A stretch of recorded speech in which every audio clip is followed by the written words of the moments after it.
ओम नमः शिवाय। ओम नमः शिवाय। ओम नमः शिवाय। अब मैं ब्रह्मा जी और विष्णु जी के भयंकर युद्ध, उसके पश्चात लिंग का अवतरण होना, भगवान शंकर जी की कथा, ये जो है सुनाऊंगा। ध्यान से सुनिए। शिव पुराण का यह छठवां अध्याय है, अथा षष्ठो अध्याय विद्येश्वर संहिता में आता है। तो नंदिकेश्वर जी बोले कि हे योगींद्र, प्राचीन काल में किसी समय शेषशायी, शेषनाग पर सोए हुए भगवान विष्णु अपनी पराशक्ति लक्ष्मी जी तथा अन्य पार्षदों से घिरे हुए शयन कर रहे थे, सो रहे थे। उस समय ब्रह्मवेत्ताओं में श्रेष्ठ ब्रह्मा जी ने अपनी इच्छा से वहां आकर उन परम सुंदर कमल नेत्र विष्णु से पूछा, तुम कौन हो जो मुझे आया देखकर भी उद्धत पुरुष के समान सो रहे हो? हे वत्स, उठो और यहां अपने प्रभु मुझे देखो। जो पुरुष अपने श्रेष्ठ गुरुजन को आया हुआ देखकर उद्धत के समान आचरण करता है, उस मूर्ख गुरुद्रोही के लिए प्रायश्चित का विधान किया गया है। ब्रह्मा के इस वचन को सुनकर क्रोधित होने पर भी बाहर से शांत व्यवहार करने वाले या करते हुए भगवान विष्णु बोले कि हे वत्स, तुम्हारा कल्याण हो, तुम्हारा स्वागत है, आओ इस आसन पर बैठो।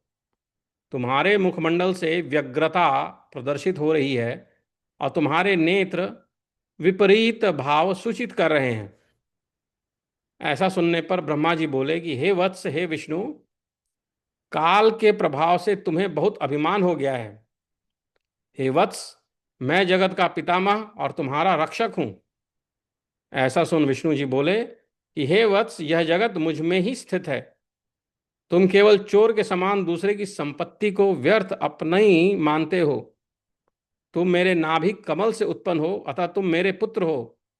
तुम तो व्यर्थ बातें कर रहे हो। तो नंदिकेश्वर बताते हैं मुनियों को कि हे मुनि, हे मुने, उस समय वे अजन्मा ब्रह्मा और विष्णु मोह में पड़कर मैं श्रेष्ठ हूं, मैं स्वामी हूं, तुम नहीं, इस प्रकार बोलते बोलते परस्पर एक दूसरे को मारने की इच्छा से युद्ध करने के लिए उद्यत हो गए। तो मैं बड़ा हूं, तो मैं बड़ा हूं, मैं स्वामी हूं, तुम नहीं स्वामी, ऐसी बातें करते हुए ब्रह्मा जी और विष्णु जी में जो है एक ये माया का प्रभाव पड़ा, मोहवश हो गए और उन्होंने आपस में युद्ध करना शुरू कर दिया। तो ब्रह्मा जी हंस पर और विष्णु जी गरुड़ पर आरूढ़ होकर वे दोनों युद्ध करने लगे। तब ब्रह्मा और विष्णु के गण भी परस्पर में युद्ध करने लगे। तो उनके जो गण हैं ब्रह्मा जी और विष्णु के, वो भी आपस में युद्ध करने लगे। उस समय सभी देवगण उस परम अद्भुत युद्ध को देखने की इच्छा से विमान पर बैठकर वहां पहुंच गए। वहां आकर आकाश में अवस्थित हो पुष्प की वृष्टि, फूलों की वर्षा करने लगे। पुष्प की वृष्टि करते हुए वे युद्ध देखने लगे। गरुड़ वाहन भगवान विष्णु ने क्रुद्ध होकर, गुस्सा होकर ब्रह्मा के वक्षस्थल पर अनेक प्रकार असंख्य दुःसह, दुख देने वाले बाणों और अस्त्रों से प्रहार किया। तब विधाता भी क्रुद्ध होकर विष्णु के हृदय पर अग्नि के समान बाण और अनेक प्रकार के अस्त्रों को छोड़ने लगे। उस समय देवगण उन दोनों का वह अद्भुत युद्ध देखकर अतिशय व्याकुल हो गए, बहुत व्याकुल, बहुत चिंता करने लगे और ब्रह्मा तथा विष्णु की प्रशंसा भी करने लगे। तत्पश्चात युद्ध में तत्पर महा महाज्ञानी विष्णु ने अतिशय क्रोध के साथ, बहुत ही गुस्से के साथ श्रांत हो दीर्घ निश्वास दीर्घ निश्वास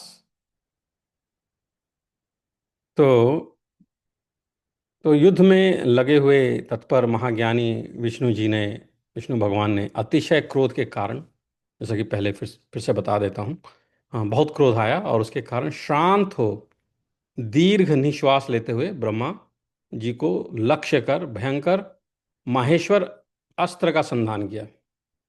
ब्रह्मा जी ने भी अतिशय क्रोध में आकर विष्णु के हृदय को लक्ष्य कर ब्रह्मांड को कंपित करते हुए भयंकर पाशुपत अस्त्र का प्रयोग किया।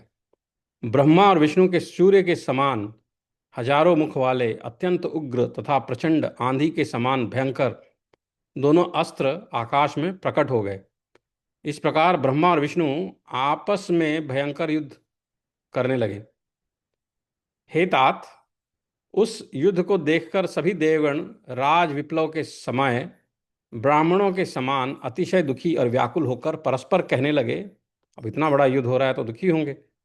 और कहने लगे तो क्या कहते हैं, जिसके द्वारा सृष्टि स्थिति प्रलय तिरोभाव तथा अनुग्रह होता है और जिसकी कृपा के बिना इस भूमंडल पर अपनी इच्छा से एक तिनका भी विनाश करने में कोई भी समर्थ नहीं है, उन त्रिशूलधारी ब्रह्म स्वरूप महेश्वर को नमस्कार है।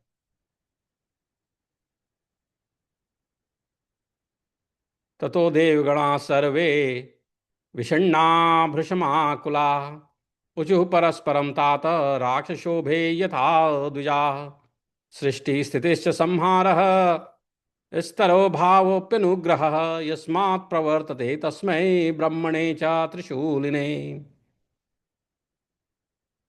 अशक्यमन्येरनुग्रहं विना तृणक्षयोप्यत्र यदक्षरया क्वचित् इति देवा भयं कृत्वा चिन्विता स्वक्षयं जगमु कैलासशिखरं यत्रास्ते चंद्रशेखरः।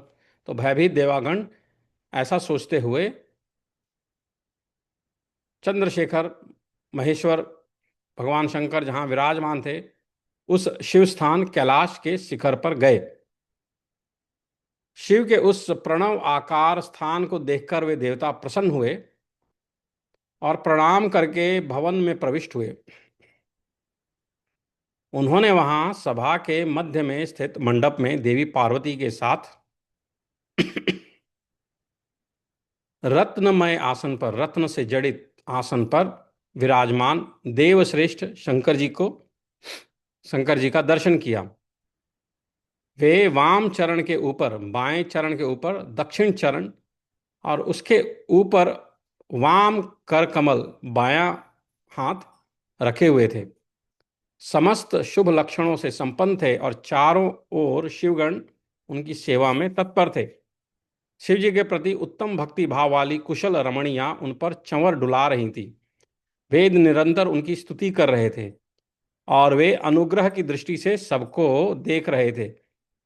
हे वत्स, उन महेश्वर शिव को देखकर आनंद आश्रुओं से परिपूर्ण नेत्रों वाले देवताओं ने दूर से ही उन्हें दंडवत प्रणाम किया। भगवान शंकर ने उन देवों को देखकर अपने गणों से उन्हें समीप बुलवाया, अपने पास बुलवाया और देव शिरोमणि भगवान शंकर ने, महादेव ने उन देवताओं को आनंदित करते हुए अर्थ गंभीर मंगलमय तथा सुमधुर वचन कहे। वहां पे 6वां अध्याय खत्म होता है और अभी 7वां अध्याय शुरू होता है।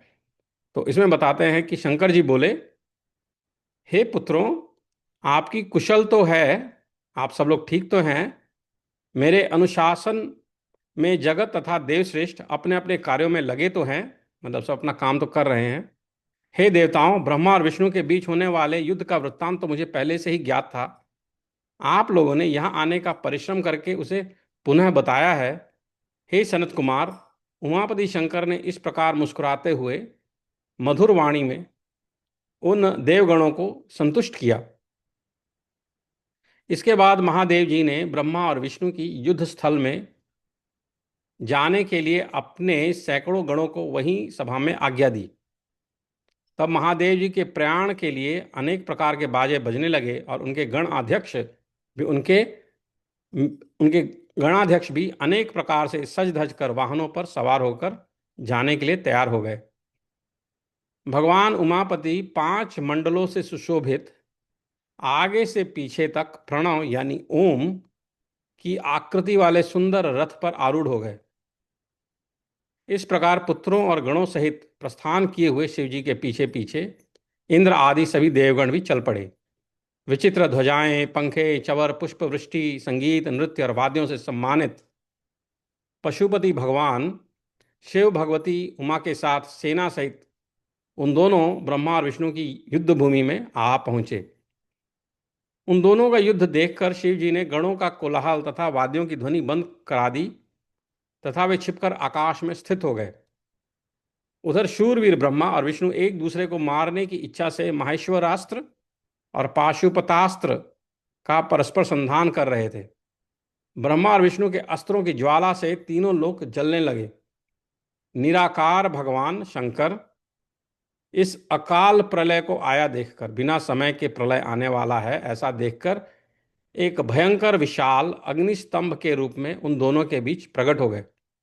तो भगवान शंकर जो कि निराकार हैं, ब्रह्मा और विष्णु के युद्ध में जिस प्रकार के शस्त्र चल रहे थे उससे बिना समय का प्रलय आने वाला है ऐसा देखकर उन्होंने एक अग्निस्तंभ का रूप धारण किया, क्योंकि वो निराकार हैं, और उनके बीच में प्रकट हो गए। संसार को नष्ट करने में सक्षम वे दोनों दिव्य अस्त्र अपने तेज सहित उस महान अग्निस्तंभ के प्रकट होते ही तत्क्षण उसी समय शांत हो गए। दिव्यास्त्रों को शांत करने वाले इस आश्चर्यकारी तथा शुभ अग्निस्तंभ को देखकर सभी लोग परस्पर में कहने लगे कि यह अद्भुत आकार वाला स्तंभ क्या है, ये पिलर क्या है। स्तंभ अर्थात पिलर। यह दिव्य अग्निस्तंभ कैसे प्रकट हो गया, इसकी ऊंचाई की ओर और इसकी जड़ की हम दोनों जांच करें। इसकी ऊंचाई कितना ऊंचा है और इसका जड़ कहाँ पे है, ऐसा निश्चय करके वे दोनों अभिमानी वीर, कौन, ब्रह्मा और विष्णु जी, उसकी परीक्षा करने के लिए तत्पर हो गए और शीघ्रतापूर्वक, बहुत जल्दी ही, जल्दीबाजी में चल पड़े। हम दोनों के साथ रहने से यह कार्य संपन्न नहीं होगा, दोनों का साथ में रहेंगे तो काम नहीं हो पाएगा, ऐसा कहकर विष्णु ने शूकर का रूप धारण किया, वराह रूप धारण किया और उसकी जड़ की खोज में चले। उसी प्रकार ब्रह्मा भी हंस का रूप धारण करके उसका अंत खोजने के लिए चल पड़े। पाताल लोक को खोदकर बहुत दूर तक जाने पर भी विष्णु को उस अग्नि के समान तेजस्वी स्तंभ का आधार नहीं दिखा। तब थक हार कर शूकर आकृति वाले विष्णु रणभूमि में वापस आ गए। हे तात, आकाश मार्ग से जाते हुए उन आपके पिता ब्रह्मा जी ने मार्ग में अद्भुत केतकी, केवड़े के पुष्प को गिरते देखा। अनेक वर्षों से गिरते रहने पर भी वह ताजा और अति सुगंध युक्त था। ब्रह्मा और विष्णु के इस विग्रह पूर्ण कृत्य को देखकर भगवान परमेश्वर हंस पड़े, भगवान शंकर हंस पड़े, जिससे कंपन के कारण उनका मस्तक हिला और वह श्रेष्ठ केतकी पुष्प उन दोनों के ऊपर कृपा करने के लिए गिरा। ब्रह्मा जी ने उससे पूछा, हे पुष्पराज, तुम्हें किसने धारण कर रखा था और तुम क्यों गिर रहे हो? तो केतकी ने उत्तर दिया, इस पुरातन और अप्रमेय स्तंभ के बीच से मैं बहुत समय से गिर रहा हूं, फिर भी इसके आदि को नहीं देख सका, अतः आप भी इस स्तंभ का अंत देखने की आशा छोड़ दें। तो ब्रह्मा जी ने कहा, मैं तो हंस का रूप लेकर इसका अंत देखने के लिए यहां आया हूं। अब हे मित्र, मेरा एक अभिलषित काम तुम्हें करना पड़ेगा। विष्णु के पास मेरे साथ चलकर तुम्हें इतना कहना है कि ब्रह्मा ने इस स्तंभ का अंत देख लिया है। हे अच्युत, मैं इस बात का साक्षी हूं। केतकी से ऐसा कहकर ब्रह्मा ने उसे बार बार प्रणाम किया और कहा कि आपातकाल में तो मिथ्या भाषण, झूठ बोलना भी प्रशस्त माना गया है, यह शास्त्र की आज्ञा है। वहां अति परिश्रम से थके और स्तंभ का अंत न मिलने से उदास विष्णु को देखकर ब्रह्मा प्रसन्नता से नाच उठे और षंड नपुंसक के समान पूर्ण बातें बनाकर अच्युत विष्णु से इस प्रकार कहने लगे कि हे हरे, मैंने इस स्तंभ का अग्रभाग देख लिया है, इसका साक्षी यह केतकी पुष्प है। तब उस केतकी ने भी झूठी विष्णु के समक्ष कह दिया कि ब्रह्मा का बात यथार्थ है। तो उन्होंने झूठ बोला और केतकी पुष्प ने उसमें हाँ में हाँ मिला दी। विष्णु ने उसे उस बात को सत्य मानकर ब्रह्मा को स्वयं प्रणाम किया और उनका षोडशोपचार पूजन किया। उसी समय कपटी ब्रह्मा को दंडित करने के लिए उस प्रज्वलित स्तंभ लिंग से भगवान शंकर महेश्वर प्रकट हो गए। तब भगवान शंकर परमेश्वर को प्रकट हुआ देखकर विष्णु उठ खड़े हुए और कांपते हाथों से उनका चरण पकड़कर कहने लगे, हे करुणाकर, आदि और अंत से रहित शरीर वाले आप परमेश्वर के विषय में मैंने मोह बुद्धि से बहुत विचार किया, किंतु कामनाओं से उत्पन्न वह विचार सफल नहीं हुआ। अतः आप हम पर प्रसन्न हो, हमारे पाप को नष्ट करें और हमें क्षमा करें। यह सब आपकी लीला से ही हुआ है। तो ईश्वर बोले, भगवान शंकर बोले, हे वत्स, मैं तुम पर प्रसन्न हूं क्योंकि श्रेष्ठता की कामना होने पर भी तुमने सत्य वचन का पालन किया, सच बोले, झूठ नहीं बोले। इसलिए लोगों में तुम मेरे समान ही प्रतिष्ठा और सत्कार पाओगे। हे हरे, अब से आपकी पृथक मूर्ति बनाकर पुण्य क्षेत्रों में प्रतिष्ठित की जाएगी और उसका उत्सव पूर्वक पूजन होगा।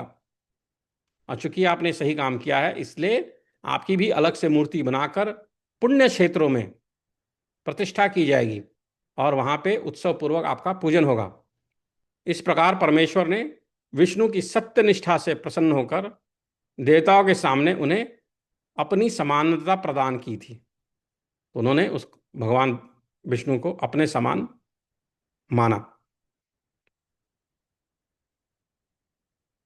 तो यहाँ पे 7वां अध्याय अंत होता है और अब 8वां अध्याय शुरू होता है। तो नंदिकेश्वर बोले कि उसके उपरांत, तदुपरांत महादेव शिव जी ने ब्रह्मा के गर्व को मिटाने की इच्छा से, ब्रह्मा जी के अंदर जो गर्व हो गया था, घमंड हो गया था, उसको नष्ट करने की इच्छा से, कहते हैं कि भगवान क्या खाते हैं, गर्व खाते हैं, घमंड खाते हैं। तो ब्रह्मा जी के गर्व को मिटाने की इच्छा से अपनी भ्रुकुटी के मध्य से भैरव नामक एक अद्भुत पुरुष को उत्पन्न किया। तो शंकर जी ने अपने भ्रुकुटी के मध्य से भैरव नामक एक अद्भुत पुरुष को उत्पन्न किया। उस भैरव ने रणभूमि में अपने स्वामी शिव जी को प्रणाम करके पूछा कि हे प्रभु, आप शीघ्र आज्ञा दें, मैं आपका कौन सा कार्य करूं। तो शिव जी बोले, हे वत्स, ये जो ब्रह्मा हैं वे इस सृष्टि के आदि देवता हैं। तुम वेग पूर्वक बहुत ही जल्दी से तीक्ष्ण तलवार से इनकी पूजा करो, अर्थात इनका वध कर दो। तो भैरव एक हाथ से ब्रह्मा के केश पकड़कर असत्य भाषण करने वाले उनके उद्भट 5वें सिर को काटकर हाथों में तलवार भांजते हुए उन्हें मार डालने के लिए उद्यत हुए। तो भैरव एक हाथ से ब्रह्मा जी के केश बालों को पकड़कर असत्य भाषण करने वाले, क्योंकि उन्होंने असत्य भाषण किया था, उनके उद्धत 5वें सिर को, उनके 5 सिर हुआ करते थे, अब 4 दिखाई देते हैं, तो जिनका जो 5वां सिर था उसे, तो उसको काट कर हाथों में तलवार भांजते हुए उन्हें मार डालने के लिए उद्यत हुए। हे सनत कुमार, तब आपके पिता अपने आभूषण, वस्त्र, माला, उत्तरीय एवं निर्मल बालों के बिखर जाने से आंधी में झकझोरे हुए केले के पेड़ और लता गुल्मों के समान कंपित होकर भैरव के चरण कमलों पर गिर पड़े। हे तात, तब ब्रह्मा की रक्षा करने की इच्छा से कृपालु विष्णु ने मेरे स्वामी भगवान शंकर के चरण कमलों को अपने अश्रु जल से, अपने आंसुओं से भिगोते हुए हाथ जोड़कर इस प्रकार प्रार्थना की, जैसे एक छोटा बालक अपने पिता के प्रति टूटी फूटी वाणी करता है, वाणी में करता है। अच्युत बोले, हे ईश, आपने ही पहले कृपा पूर्वक इन ब्रह्मा को पंचानन, 5 सर, पंचानन रूप, 5 सर वाला रूप प्रदान किया था, इसलिए ये आपके अनुग्रह करने योग्य हैं। इनका अपराध क्षमा करें और इन पर प्रसन्न हो। भगवान अच्युत के द्वारा इस प्रकार प्रार्थना किए जाने पर शिव जी ने प्रसन्न होकर देवताओं के सामने ही ब्रह्मा को दंडित करने से भैरव को रोक दिया था। शिव जी ने इस शिव जी ने एक सिर से विहीन कपटी ब्रह्मा से कहा। तो एक सिर से विहीन अर्थात उनका एक सिर जो निकल गया था, काट दिया गया था। तो कपटी ब्रह्मा से कहते हैं, ब्रह्मा जी को कपटी बता रहे हैं कि कपटी थे। हे ब्रह्मन, तुम श्रेष्ठता पाने के चक्कर में छठे सत्व को प्राप्त हो गए हो। तुम अपने आप को महान बताने के चक्कर में क्या किए, झूठ बोले। इसलिए संसार में तुम्हारा सत्कार नहीं होगा और तुम्हारे मंदिर तथा पूजन उत्सव आदि नहीं होंगे। तो ना तुम्हारा मंदिर बनेगा, ना तुम्हारा कहीं पूजा हो जाओगा। ब्रह्मा जी बोले, हे महाविभूति संपन्न स्वामी, आप मुझ पर प्रसन्न होइए। मैं आपकी कृपा से अपने सिर के कटने को भी आज श्रेष्ठ समझता हूं। विश्व के कारण, विश्व बंधु, दोषों को सह लेने वाले और पर्वत के समान कठोर धनुष धारण करने वाले आप भगवान शंकर को नमस्कार है। इस पर शंकर जी बोले, भगवान शंकर बोले, ईश्वर बोले, हे वत्स, अनुशासन का भय नहीं रहने से यह सारा संसार नष्ट हो जाएगा। अनुशासन का अगर भय नहीं हो तो यह सारा संसार नष्ट हो जाएगा। अतः तुम दंडनीय को दंड दो। जो चीज गलत है उसको गलत बोलो, दंड देने लायक है उसको दंड दो। और इस संसार की व्यवस्था चलाओ, और इस संसार की व्यवस्था चलाओ। तुम्हें एक परम दुर्लभ वर भी देता हूं, जिसे ग्रहण करो। तुम्हें एक परम दुर्लभ, रेयर वर देता हूं, जिसे तुम ग्रहण करो। अग्निहोत्र आदि वैतानिक और गृह्य यज्ञों में आप ही श्रेष्ठ रहेंगे। सर्वांग पूर्ण और पुष्कल दक्षिणा वाला यज्ञ भी आपके बिना निष्फल होगा। तब भगवान शिव ने झूठी गवाही देने वाले कपटी केतक पुष्प से कहा, अरे शठ केतक, तुम दुष्ट हो, यहां से दूर चले जाओ। मेरी पूजा में उपस्थित तुम्हारा फूल मुझे प्रिय नहीं होगा। शिव जी द्वारा इस प्रकार कहते ही सभी देवताओं ने केतकी को उनके पास से हटाकर अन्यत्र भेज दिया। केतक बोला, हे नाथ, आपको नमस्कार है। आपकी आज्ञा के कारण मेरा जन्म ही निष्फल हो गया है। हे तात, मेरा अपराध क्षमा करें और मेरा जन्म सफल कर दें। जाने अनजाने में हुए पाप आपके स्मरण मात्र से नष्ट हो जाते हैं। फिर ऐसे प्रभावशाली आपके साक्षात दर्शन करने पर भी मेरे झूठ बोलने का दोष कैसे रह सकता है। उस सभा स्थल में केतक पुष्प के इस प्रकार स्तुति करने पर भगवान सदाशिव ने कहा, मैं सत्य बोलने वाला हूं, अतः मेरे द्वारा तुझे धारण किया जाना उचित नहीं है, किंतु मेरे ही अपने विष्णु आदि देवगण तुम्हें धारण करेंगे और तुम्हारा जन्म सफल होगा और मंडप आदि के बहाने तुम मेरे ऊपर भी उपस्थित रहोगे। इस प्रकार भगवान शंकर, ब्रह्मा, विष्णु और केतक की पुष्प पर अनुग्रह करके सभी देवताओं से स्तुति होकर सभा में सुशोभित हुए। तो इस प्रकार जो है 8वां अध्याय पूर्ण होता है। फिर बताते हैं, नंदिकेश्वर बोले कि वे दोनों ब्रह्मा और विष्णु भगवान शंकर को प्रणाम करके दोनों हाथ जोड़कर उनके दाएं बाएं भाग में चुपचाप खड़े हो गए। फिर उन्होंने वहां साक्षात प्रकट पूजनीय महादेव जी को कुटुंब सहित, परिवार सहित श्रेष्ठ आसन पर स्थापित करके पवित्र पुरुष वस्तुओं द्वारा उनका पूजन किया। दीर्घ काल तक, बहुत लंबे समय तक अविकृत भाव से, बिना गलत हुए भाव से सुस्थित रहने वाली वस्तुओं को पुरुष वस्तु कहते हैं और अल्प काल तक ही रहने वाली वस्तुओं को प्राकृत वस्तु कहते हैं। इस तरह के वस्तु के ये दो भेद जानने चाहिए। किन पुरुष वस्तुओं से उन्होंने भगवान शिव का पूजन किया यह बताया गया है। तो पुरुष वस्तुएं कौन सी होती हैं? जो कि दीर्घ काल तक अविकृत भाव से सुस्थित रहती हैं, वो पुरुष वस्तुएं हैं। तो पुरुष वस्तुएं कौन सी हैं? हार, नुपुर, केयूर, किरीट, मणिमय कुंडल, यज्ञोपवीत, उत्तरीय वस्त्र, पुष्प माला, रेशमी वस्त्र, हार, मुद्रिका यानी अंगूठी, पुष्प, तांबूल, कपूर, चंदन एवं अंगूर का अनुलेप, धूप, दीप, श्वेत छत्र, व्यजन, ध्वजा, चंवर तथा अन्यान्य दिव्य उपहारों द्वारा उन दोनों ने अपने स्वामी महेश्वर का पूजन किया, जिन महेश्वर का वैभव वाणी और मन की पहुंच से परे था।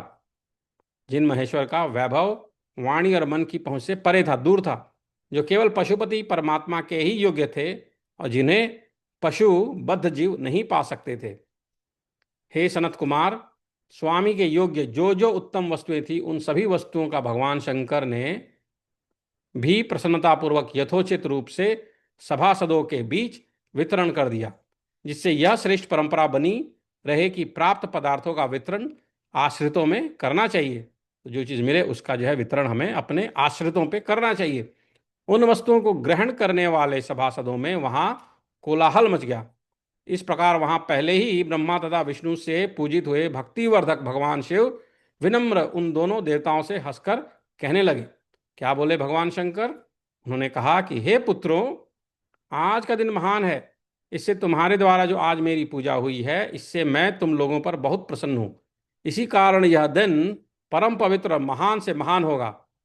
आज की यह तिथि शिवरात्रि के नाम से विख्यात होकर मेरे लिए परम प्रिय होगी। इस समय जो मेरे लिंग, निष्कल अंग आकृति से रहित निराकार स्वरूप के प्रतीक और वेर सकल साकार रूप के प्रतीक विग्रह की पूजा करेगा, वह पुरुष जगत की सृष्टि और पालन आदि कार्य भी कर सकता है। जो शिवरात्रि को दिन रात निराहार बिना खाए एवं जितेंद्रिय रहकर अपनी इंद्रियों पे जो है अपनी इंद्रियों को जीत कर अपनी शक्ति के अनुसार निष्कपट बिना कपट के भाव से मेरी यथाउचित पूजा करेगा, उसको मिलने वाले फल का वर्णन सुनो। क्या फल मिलेगा?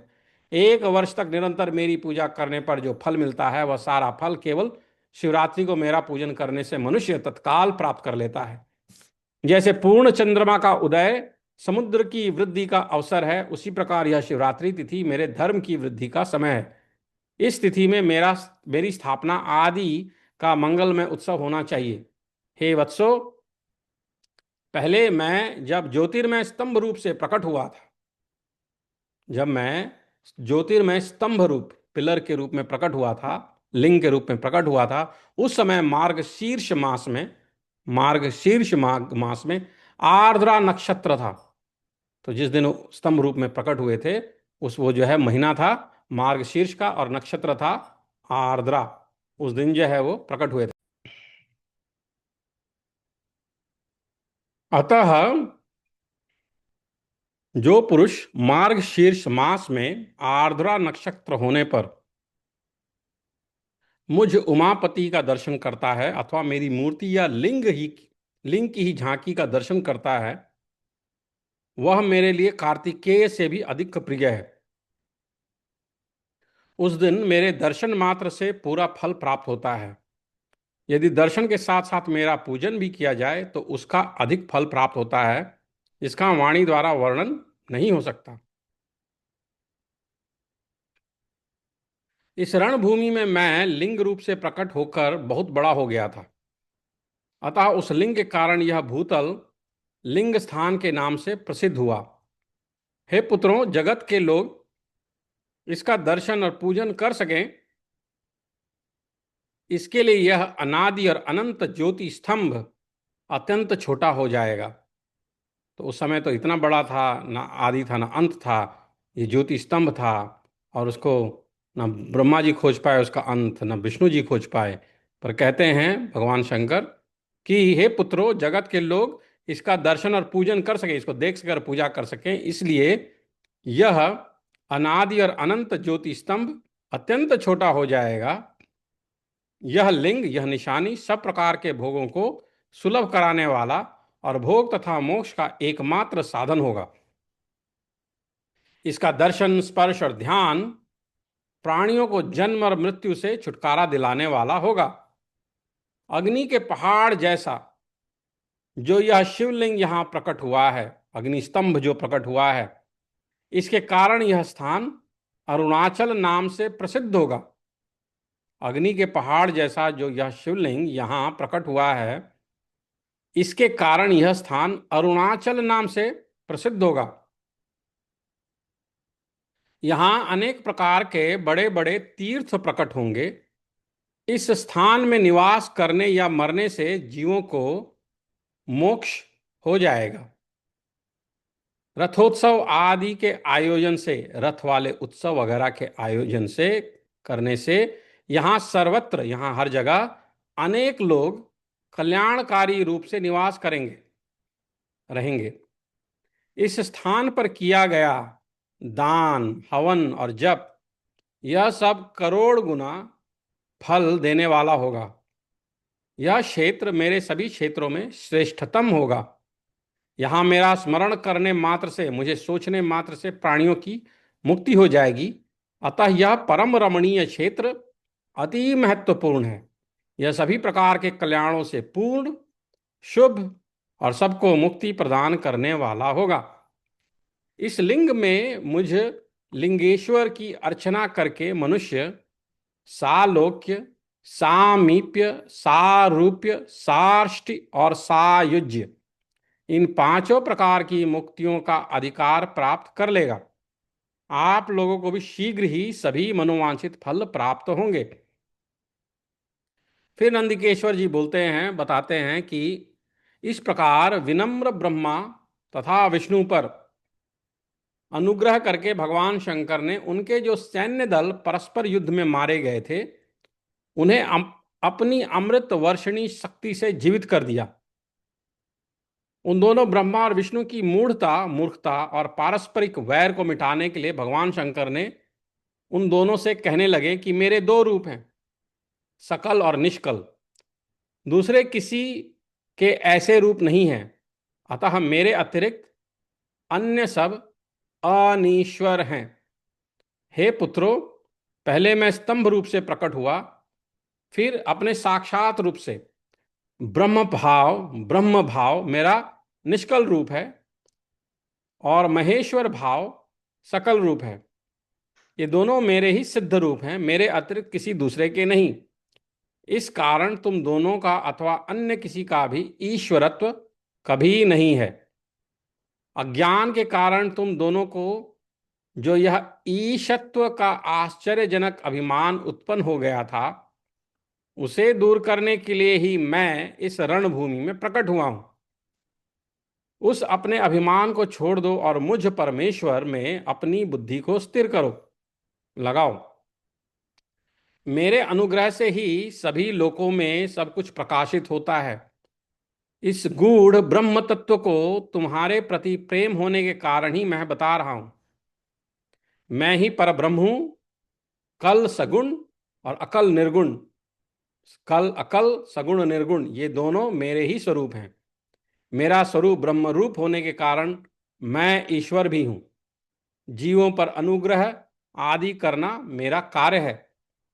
मैं ब्रह्मा और केशव सबसे बृहत हे ब्रह्मा और केशव, सबसे बृहत और जगत की वृद्धि करने वाला होने के कारण मैं ब्रह्म हूं। हे पुत्रों, सर्वत्र समरूप से स्थित और व्यापक होने से मैं ही सबका आत्मा हूं। अन्य सभी जीव अनात्म रूप हैं, इसमें संदेह नहीं है। सर्ग से लेकर अनुग्रह तक आत्मा या ईश्वर से भिन्न जो जगत संबंधी पांच कृत्य हैं, वे सदा मेरे ही हैं, मेरे अतिरिक्त दूसरे किसी के नहीं हैं, क्योंकि मैं ही सबका ईश्वर हूं। पहले मेरी ब्रह्म रूपता का बोध कराने के लिए निष्कल लिंग प्रकट हुआ था। फिर तुम दोनों को अज्ञात ईश्वरत्व का स्पष्ट साक्षात्कार कराने के लिए मैं साक्षात जगदीश्वर ही सकल रूप में तत्काल प्रकट हो गया। अतः मुझ में जो ईश्वरत्व है उसे ही मेरा सकल रूप जानना चाहिए, तथा जो यह मेरा निष्कल स्तंभ है वह मेरे ब्रह्म स्वरूप का बोध कराने वाला है। हे पुत्रों, लिंग लक्षण युक्त होने के कारण यह मेरा ही लिंग चिन्ह है, मेरा ही लिंग है, मेरा ही चिन्ह है, निशानी है, सिंबल है। तुम दोनों को प्रतिदिन यहां रहकर इसका पूजन करना चाहिए। यह मेरा ही स्वरूप है और मेरे सामीप्य की प्राप्ति कराने वाला है। लिंग और लिंगी में नित्य अभेद होने के कारण, लिंग और लिंगी में कोई भेद नहीं है, इसके कारण मेरे इस लिंग का महान पुरुषों को भी पूजन करना चाहिए। हे वत्सों, जहां जहां जिस किसी ने मेरे लिंग को स्थापित कर लिया, वहां मैं अप्रतिष्ठित होने पर भी प्रतिष्ठित हो जाता हूं। मेरे एक लिंग का स्थापना करने का फल मेरी समानता की प्राप्ति बताया गया है। एक के बाद दूसरे शिवलिंग की स्थापना कर दी गई, तब फल स्वरूप से मेरे एकत्व सायुज्य मोक्ष रूप फल प्राप्त होता है। प्रधानता शिवलिंग की ही स्थापना करनी चाहिए, प्रधानतया शिवलिंग की ही स्थापना करनी चाहिए। मूर्ति की स्थापना उसकी अपेक्षा गौण है। प्रधानतया शिवलिंग की ही स्थापना करनी चाहिए। मूर्ति की स्थापना उसकी अपेक्षा गौण है। शिवलिंग के अभाव में सब ओर से मूर्ति युक्त होने पर भी वह स्थान क्षेत्र नहीं कहलाता। शिवलिंग के अभाव में सब ओर से मूर्ति युक्त होने पर भी वह स्थान क्षेत्र नहीं कहलाता।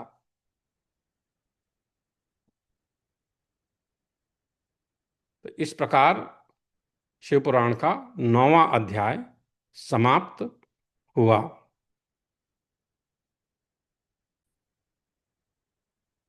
हरि ओम। अथ षष्ठो अध्यायः। शिवपुराणस्य षष्ठो अध्यायः। नन्दिकेश्वर उवाच। पुरा कदाचिद्योगीन्द्र विष्णुर्विषधरासनः सुष्वापपरया भूत्या स्वानुगैरपि संवृतः यदृच्छया गतस्तत्र ब्रह्मा ब्रह्मविदां अपृच्छत् पुण्डरीकाक्षं शयानं सर्वसुन्दरं कः त्वं पुरुषवक्षेशे दृष्ट्वा मामपि दृप्तवत् उत्तिष्ठ वत्स मां पश्य तव नाथ मिहागतम् आगतं गुरुमाराध्यं दृष्ट्वा यो दृप्तवच्चरेत् द्रोहिणस्तस्य मूढस्य प्रायश्चितं विधीयते इति श्रुत्वा वचः क्रुद्धो बहिः शान्तवदाचरन् स्वासिते स्वागतं वत्स तिष्ठ पीठमितो विश किम किमु ते व्यग्र वद्वक्त्रं विभाति विषमेक्षणम्। ब्रह्म उवाच। वत्स विष्णो महामानमागतं कालवेगतः पितामहश्च जगतः पाता च तव वत्सक। विष्णु उवाच। मत्स्थं जगदीदं वत्स मनुषे त्वं हि चोरवेत् मन्नाभिकमलाज्जातः पुत्रस्त्वं भाससे वृथा। नंदिकेश्वर उवाच। एवं हि वदतो सत्तत्र वदतो वदतोस्तत्र मुग्धयो राजयोस्तथा अहमेव वरो न त्वम् अहं प्रभुरहं प्रभुः परस्परं हन्तु कामौ चक्रतो समरोद्यमं युधाते मरौ वीरौ हंसपक्षीन्द्रवाहनौ वैरञ्चया वैष्णवाश्चैवं मिथो युयुधिरे तदा तावद्विमान गतयः सर्वा वै देवजातयः दिद्रक्षवः समाजग्मुः समरं तं महाद्भुतं क्षिपन्ता पुष्पवर्षाणि पश्यन्ता सवरेम्बरे सुपर्णवाहनस्तत्र क्रुद्धो वै ब्रह्मवक्षसि मुमोच बाणानः सहानस्तत्राश्च विधिवान् बहून् मुमोच बाणानः सहानः सन्त्रांश्च विविधान् बहून् मुमोचाथ विधि क्रुद्धो विष्णोरुरसीदुः सहान् बाणानलसङ्काशानस्त्रांश्च बहुशस्तथा तदाश्चर्यमिति स्पष्टं तयो समरगोचरं समीक्ष्य दैवतगणाः संशुशुभ्रु क्षमाकुलाः ततो विष्णुषु संक्रुद्धः श्वसन् व्यसनकर्षितः माहेश्वरास्त्रं मतिमान् संदधे ब्रह्मणोपरि ततो ब्रह्मा भृशं क्रुद्धः कंपयन् विश्वमेव हि अस्त्रं पशुपतं घोरं संददे विष्णुवक्षसि ततस्तुदुत्थितं व्योम्नि तपनायुत्तसन्निभं सहस्रमुखं तयुग्रं चण्डवात भयङ्करम् अस्त्रद्वयमिदं तत्र ब्रह्म विष्णवोर्भयङ्करम् इत्थं बभूव समरं ब्रह्म विष्णवो परस्परं ततो देवगणा सर्वे विषण्णा वृषुमाकुला ऊचुः परस्परं तात राजक्षोभे यथा द्विजाः सृष्टिस्थितिश्च संहारः तिरोभावोऽप्यनुग्रहः यस्मात् प्रवर्तते तस्मै ब्रह्मणे च त्रिशूलिने अशक्यमन्येर्यद् अनुग्रह विना तृणक्षयोऽप्यत्र यदच्छया क्वचिद् इति देवा भयं कृत्वा विचिन्वन्तः शिवक्षयं जग्मुः कैलासशिखरं यत्रास्ते चन्द्रशेखरः दृष्टवैव ममराहृष्टाः पदं तत्पारमरेश्वरं प्रणेमु प्रणवाकारं प्रविष्टास्तत्र सद्मनि तेऽपि तत्सभामध्ये मण्डपे मणिविष्टरे विराजमानमुमया ददृशुर्देव पुङ्गवं सव्योत्तरेतरपदं तदर्पितकराम्बुजं स्वगणैः सर्वतो जुष्टं सर्वलक्षणलक्षितं बीजमानं विशेषज्ञैः सात्रिजनैस्तीव्रभावनैः शंस्यमानं सदा वेदैर्नुगृह्णन्तमीश्वरं दृष्टवैवमिषममराः सन्तोषसलली सन्तोषलीललेक्षणाः दण्डवद्दूरतो वत्स नमश्चक्रुर्महागणाः तानवेक्ष्य पतिर्देवान् समीपे चाह्वयद्गणैः अथ संहलादयन् देवान् देवो देवशिखामणिः अवोचदथ गम्भीरं वचनं मधुमङ्गलम् इति श्री शिवमहापुराणे प्रथमायां विद्वेश्वर संहितायां देवानां कैलासयात्रावर्णनं नाम षष्ठोऽध्यायः। अथ सप्तमोऽध्यायः। ईश्वर उवाच वत्स का स्वास्ति वा कश्चिद्वर्तते मम शासनात् जगच्च देवतावंशः स्वस्वकर्मणि किं न वा प्रागेव विदितं युद्धं ब्रह्म विष्णोर्वमयासुरा भवतामभितापेन पौनरुक्तेन भाषितम्।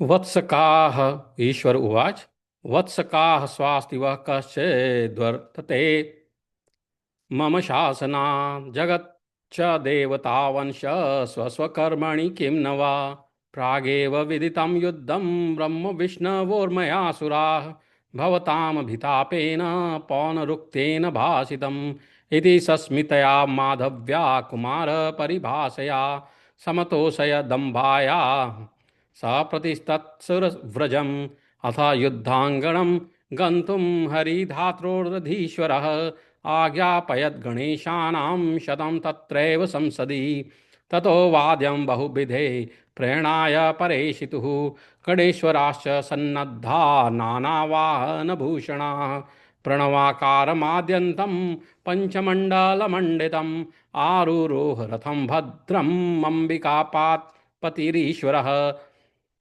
सुसुनुगणमिन्द्राद्याः सर्वेऽप्यनयुयुः सुराः चित्रध्वज वयजन चामर पुष्पवर्ष संगीत नृत्य निवहैरपि वाद्यवर्गैः सम्मानितः पशुपतिः परया च देव्या साकं तयो समरभूमिमगात ससैन्यः समीक्ष्य तु तयोर्युद्धं निगूढो भ्रम समास्थितः समाप्तवाद्यनिर्घोषः शान्तरुग्णानि निःस्वपन् अथ ब्रह्माच्युतौ वीरौ हन्तु कामो परस्परं माहेश्वरेण चास्त्रेण तथा पाशुपतेन च अस्त्रज्वालैरथो दग्धं ब्रह्म विष्णोर्वजगत्त्रयम् ईशोऽपि तं निरीक्ष्याथ ह्यकालप्रलयं भृशं महानलस्तम्भ विभीषणकृतिवर्भूव तन्मध्यतले स निष्कलः ते अस्त्रे चापि स ज्वाले लोकसंहरणक्षमे निपेततुः क्षणेनैव ह्याविर्भूते महानले दृष्ट्वा तद्भूतं चित्रम् अस्त्रशान्तिकरं शुभं किमेतदद्भूताकारमित्युच्च परस्परम् अतीन्द्रियमिदं स्तम्भम् अग्निरूपं किमुत्थितम् अस्योर्ध्वमपि चाधश्च आवयो लक्ष्यमेव हि इति व्यवस्थितौ वीरौ मीलितौ वीरमानिनौ तत्परौ तत्परीक्षार्थं प्रतस्थातेतस्तत्वरम् आवयोर्मिश्रयोस्तत्र कार्यमेकं न सम्भवेत् इत्युक्त्वा सुकरतनुर्विष्णुस्तस्या दिमीयिवान् तथा ब्रह्मा हंसतनुस्तन् दन्तं वीक्षितुं ययौ भीत्वा पातालनिलयं गत्वा दूरतरं हरिः नापश्य तस्य संस्थानं संस्तम्भस्यानलवर्चसः श्रान्तः स सुकरहरिः प्राप पूर्वं रणाङ्गणम् अथ गच्छंस्तु व्योम्नां च विधिस्तात पिता तव ददर्श केतकी पुष्पं किञ्चिद्विच्युतमद्भुत तमम् अतिसौरभ्य मम्लानं बहुवर्षच्युतं तथा अन्वीक्ष्य च तयो कृत्यं भगवान् परमेश्वरः परिहासं तु कृतवान् कम्पन्नाचालितं शिरः तस्मात् तावनुगृह्णातुं च्युतं केतकमुत्तमं किं त्वं पतसि पुष्पेश पुष्पराट्केन वैधृतः आदिमस्या प्रमेयस्य स्तम्भमध्याच्च युच्चिरं न सम्पश्यामि तस्मात् त्वं जह्याशामन्तदर्शने अस्यान्तस्य च सेवार्थं हंसमूर्तिरिहागतः इतः परं सखे मेद्य त्वया कर्तव्यमीप्सितं मया सह त्वया वाच्येमेतद्विष्णोश्च सन्निधौ स्तम्भान्तो वीक्षितो धात्रा तत्र साक्ष्यहमच्युत इत्युक्त्वा केतकं तत्र प्रणनाम पुनः पुनः असत्यमपि शस्तं स्यादापदित्यनुशासनम् समीक्ष्य तत्राच्युतमायत् श्रममं प्रनष्टहर्षं तु ननर्तहर्षात् उवाच चैनं परमार्थमुच्यत षण्ढात् वाद्यः षण्ढात् वादः स विधि ततोच्युतं स्तम्भाग्रमेतत् समुदीक्षितं हरे तत्रैव साक्षी ननु केतकं त्विदम् ततो वद तत्रं हि केतकं मृषा तथेति तद्धात्र वचस्तस्तदन्तिके हरिश्च तत्सत्यमितीव चिन्त्य तस्मै विधे नमः स्वयं षोडशैरूपचारेश्च पूजयामासं तविधिं विधिं प्रहर्तुं शठमग्निलिङ्गतः स ईश्वरस्तत्र बभूव साकृतिः समुत्थिता स्वामी विलोकनाथ पुनः प्रकम्पपाणि परिगृह्य तत्पदम् आद्यन्तहीन वपुषि त्वयि मोहबुद्ध्या भूयान् विमर्श इह नावेदि कामनोत्थः स त्वं प्रसीद करुणाकरं कश्मलं नौ मृष्टं क्षमस्व विहितं भवतैव कैल्या ईश्वर उवाच वत्स प्रसन्नोऽस्मि हरे यत स्वमाशीत् त्वमिच्छन्नपि सत्यवाक्यं ब्रूयास्ततस्तस्ते भवितो जनेषु साम्यं मया सत्कृतिः अप्यलप्सि इतः परं ते पृथगात्मनश्च क्षेत्रप्रतिष्ठोत्सवपूजनं च इति देवः पुरा प्रीतः सत्येन हरये परं ददौ स्वसाम्यत्यर्थं देवसङ्गे च पश्यति इति श्री शिवमहापुराणे प्रथमायां विद्वेश्वरसंहितायां लस्तम्भाविष्कार वर्णनं नाम सप्तमोऽध्यायः।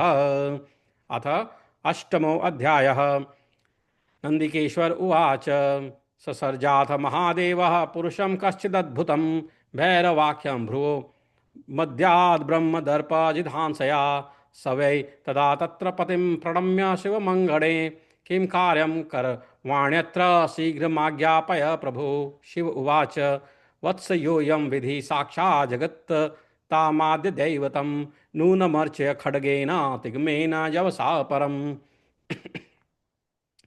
स वै गृहीत्वा करेण केशं तत्पञ्चमं धृप्त मम सत्यभाषिणं छित्त्वा शिरोह्यास्य निहतं तु मद्यतः प्रकम्पयन् खड्गमतिस्फुटं करैः पिता तवोत्सृष्टिविभूषणाम्बर स्रगुत्तरीयामलकेश संहतिः प्रवातरम्भे वलतेव चञ्चलः पपात वै भैरवपादपङ्कजै तावद्धिं तात दिदृक्षरुच्युतः कृपालुरस्मत्पतिपादपल्लवं निश्चिच्य बाष्पैर्वदत्कृताञ्जलि यथा शिशु स्वं पितरं कलाक्षरम् अच्युत उवाच त्वया प्रयत्नेन पुरा हि दत्तं स यदस्य पञ्चानमीशचिह्नं तस्मात् क्षमस्वाद्यमनुग्राहारं कुरु प्रसादं विधेयह्याममुष्महि इत्यर्थितोच्युतेनेश स्तुष्टासुरगणाङ्गणे निवर्तयामास सत्तदा भैरवं ब्रह्मदण्डतः अथाह देवः कितवं विधि विगतकन्धरं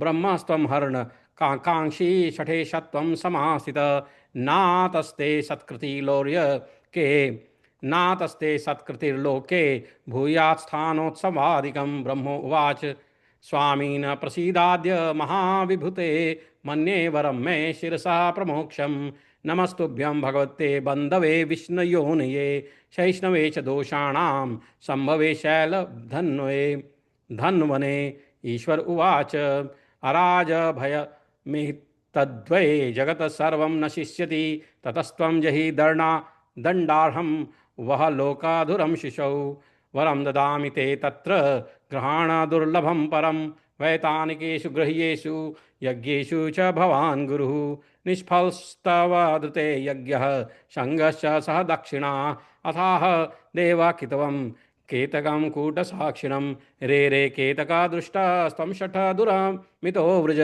ममापि प्रेमते पुष्पे मा भूत्पूजा शिवतः परम् इत्युक्ते तत्र देवेन केतकं देवजातयः सर्वा निवारयामासु स्तत्पाश्वादयन्तस्तदा केतक उवाच नमस्ते नाथ मे जन्म निष्फलं भवदाज्ञया सफलं क्रियतां तात क्षम्यतां मम किल्बिषं ज्ञानाज्ञानकृतं पापं नाशयत्येव ते स्मृतिः तादृशे त्वयि दृष्टे मे मिथ्यादोषः कुतो भवेत् तथास्तु तस्तु भगवान् केतकेन सभास्थले न मे त्वधारणं योग्यं सत्यवागमहीश्वरः मदीयास्त्वां धरिष्यन्ति जन्मते सफलं ततः तं वै वीतान् व्याजेन ममोपरि भविष्यसि इत्यनुगृह्य भगवान् केतकं विधिमाधवौ विरराज सभामध्ये सर्वदेवैरभिष्टुतः इति